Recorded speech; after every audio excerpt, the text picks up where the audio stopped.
फर्जी कंपनियों के साथ, फर्जी डायरेक्टर्स के साथ उनके जो कनेक्शंस और उनके जो तार हैं उनका खुलासा करने के लिए जो न्यूज़पेपर में आए हैं, और उसके अलावा उसी के लिए आज ये प्रेस वार्ता रखी है। हमारे बीच भारतीय जनता पार्टी दिल्ली प्रदेश के अध्यक्ष आदरणीय आदेश गुप्ता जी, हमारे बीच दिल्ली विधानसभा में नेता प्रतिपक्ष आदरणीय रामवीर सिंह बिधूड़ी जी। मैं आदरणीय अध्यक्ष जी आदेश गुप्ता जी से आग्रह करूंगा प्रेस वार्ता को संबोधित करें। धन्यवाद जी को लेकर हम आपके बीच में आए हैं। वो एक ऐसा मुद्दा है जिसके बारे में जब आम आदमी पार्टी जब इन्होंने बनाई थी, उससे पहले वो जिस आंदोलन उन्होंने एक बड़ा जन आंदोलन खड़ा किया था और लोगों की आशा और आकांक्षाओं बनकर उभरे थे। आज वो सत्ता में आ गए हैं और वो ऐसी करतूतें कर रहे हैं जो बात वो पहले कहते थे वो सारी बातें झूठी साबित हो रही हैं। उनके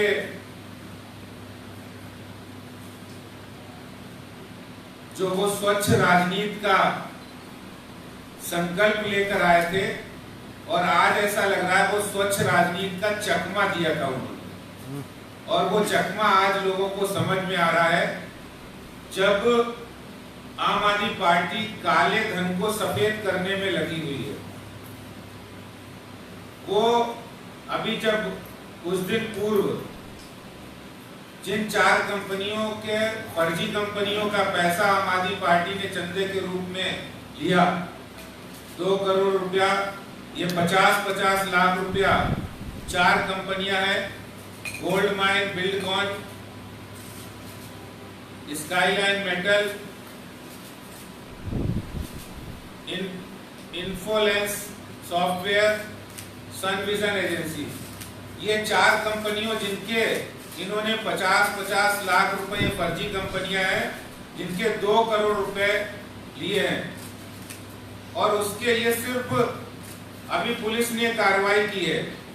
और इसमें जो इनके सीए हैं मिस्टर सुधांशु बंसल, जिनके बारे में अरविंद केजरीवाल और उनकी पार्टी के लोग कह रहे हैं कि हमारा इससे कोई संबंध नहीं है।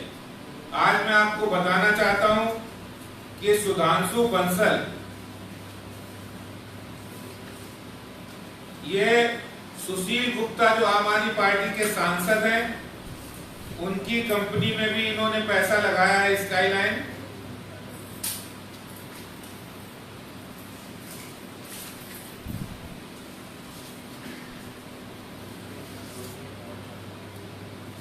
शिवचरण गोयल जो इनके विधायक हैं, उनकी कंपनी में भी इन्होंने शेयर खरीदे हैं, 20 लाख रुपए इसमें लगाया हुआ है। और इसके साथ ही साथ ये जो मिस्टर सुधांशु बंसल हैं जो सीए हैं, 134 फर्जी कंपनियों के सीए हैं। ये 134 फर्जी कंपनियां कौन सी हैं, इनकी जांच की जाए। ये फर्जी कंपनियों के माध्यम से आम आदमी पार्टी में काले धन को सफेद करने का गोरख धंधा ये आम आदमी पार्टी कर रही है। और ये इसका सबूत है कि आज 134 कंपनियां जो सुधांशु बंसल सीए हैं, जिनका आम आदमी पार्टी से संबंध है, जो अभी गिरफ्तार हुए हैं 2 करोड़ चंदे के आरोप में, और वही 134 कंपनियों के सीए भी हैं। और लगातार वो बड़े बड़े नेता सुशील गुप्ता हो या फिर आम आदमी पार्टी के विधायक हो, उनकी कंपनियों में पैसा इन्वेस्ट कर रहे हैं। इससे ये साफ जाहिर है कि आम आदमी पार्टी इस काले धंधे, काले पैसे को सफेद करने के गोरख धंधे में इन्वॉल्व है और पूरी तरह से यही काम कर रहे हैं। मैं आपको बताना चाहता हूं कि आने वाले दिनों में मैं आपको और भी कई खुलासे करूंगा, जिसमें इनके जो आम आदमी पार्टी के कई नेता उसमें इन्वॉल्व हैं और आम आदमी पार्टी आज आम आदमियों की नहीं बल्कि काले धन वालों की हो गई है। काले धन को सफेद करना इन्हें अच्छा लग रहा है और इससे पहले भी इनके नेताओं के ऊपर आरोप जग जाए हैं, चाहे वो इनके स्वास्थ्य मंत्री सत्येंद्र जैन पर हवाला के अंदर पैसा लेने का और फर्जी कंपनियों के साथ सांठगांठ करने का हो, या फिर कैलाश गहलोत जो इनके मंत्री हैं, उनके यहाँ भी आयकर विभाग की ओर से 120 करोड़ से ज्यादा टैक्स चोरी का भंडाफोड़ हुआ था। इसी तरह यहाँ इनके जो विधायक हैं करतार सिंह, इनके यहाँ भी ईडी की छापेमारी हुई थी जिसमें 20 फर्जी कंपनियों का पता लगा था। कुल मिलाकर हम ये कह सकते हैं कि आज दिल्ली के अंदर जो पार्टी पहले भारत का झंडा उठाकर हिंद स्वराज की बात करके लोकपाल बिल की बात करके लोगों के दिलों में इन्होंने जगह बनाई और जगह बनाकर आज लोगों की पीठ में छुरा भोंकने का काम ये केजरीवाल सरकार कर रही है। ये काले धन वाली सरकार हो गई है। जो आम आदमी की वकालत करती थी आज काले धन की काली गतिविधियों में संलिप्त है और इसने जो स्वच्छ राजनीति का चकमा दिया है, इससे बड़ा कोई धोखे का चकमा का कोई उदाहरण नहीं हो सकता है भारत की राजनीति में। यही बात मैं आप लोगों के समक्ष ये आम आदमी पार्टी की कहना चाहता हूँ। बहुत बहुत धन्यवाद। आप लोग इस बात को सही ढंग से मुझे लगता है रखेंगे, इसके लिए आप सब लोगों का बहुत बहुत धन्यवाद। और हम लोग आगे भी आम आदमी पार्टी की काली करतूतों के बारे में आपको जानकारी देते रहेंगे। मैं अपनी बात यही समाप्त करता हूँ। मैं अनुरोध करूंगा हमारे नेता विपक्ष रामवीर सिंह बिधूड़ी जी, उनके पास भी कुछ दिल्ली विधानसभा और इससे जुड़े कई विषय हैं, वो भी अपनी बात करते हैं। आदरणीय आदेश गुप्ता जी, मीडिया के इंचार्ज सम्माननीय श्री अशोक गोयल जी, मीडिया के सभी सम्मानित साथियों, आदरणीय अध्यक्ष जी, आज मैं आपकी उपस्थिति में बहुत ही जिम्मेवारी के साथ कुछ कहना चाहता हूं। पहली बात यह है कि राजनीतिक पार्टियों को जो वैध चंदा दिया जाता है उस पर आयकर की छूट है। श्री अरविंद केजरीवाल IRS हैं। वैसे तो वो ये कहते हैं कि वो इनकम टैक्स डिपार्टमेंट में कमिश्नर थे, लेकिन जितनी मेरी जानकारी है वो एडिशनल कमिश्नर थे, जिनको इनकम टैक्स एक्ट के बारे में सब कुछ मालूम है। जो कुछ उन्होंने और उनकी पार्टी के साथियों ने जो भ्रष्टाचार किया और भ्रष्टाचार से जो पैसा बनाया, उसको वाइट करने के लिए फर्जी कंपनियां बनाई गई। और अभी जो गिरफ्तारी हुई है, इससे साबित हो गया कि फर्जी कंपनियां बनाई गई और ब्लैक मनी को वाइट किया गया।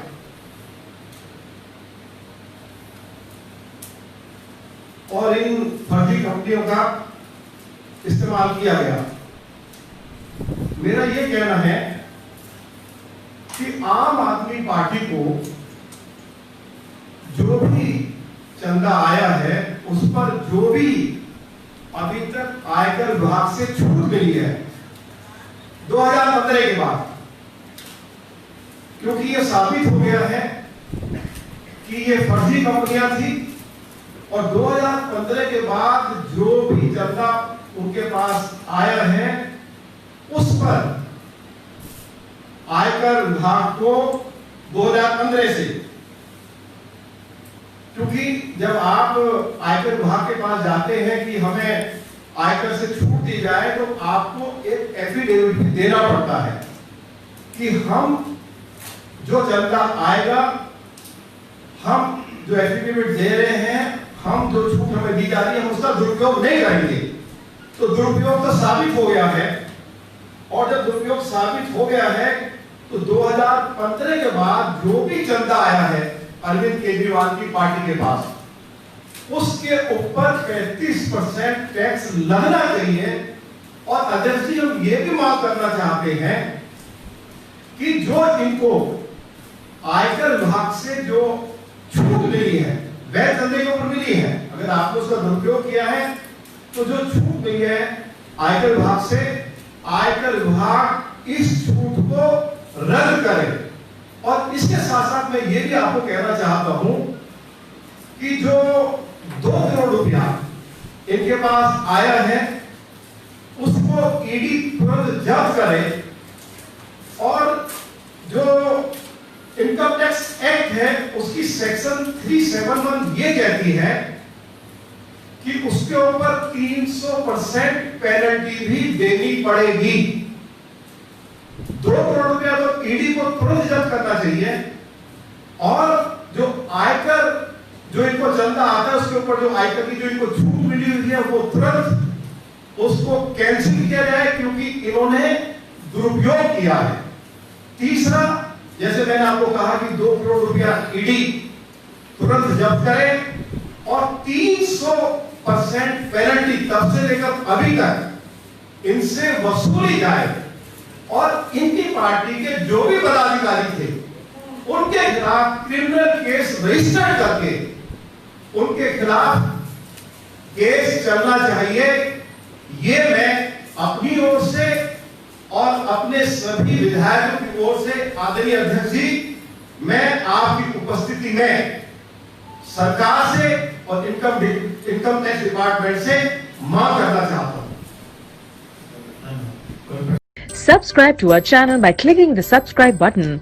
Click the bell button and enjoy the latest uploads from our channel.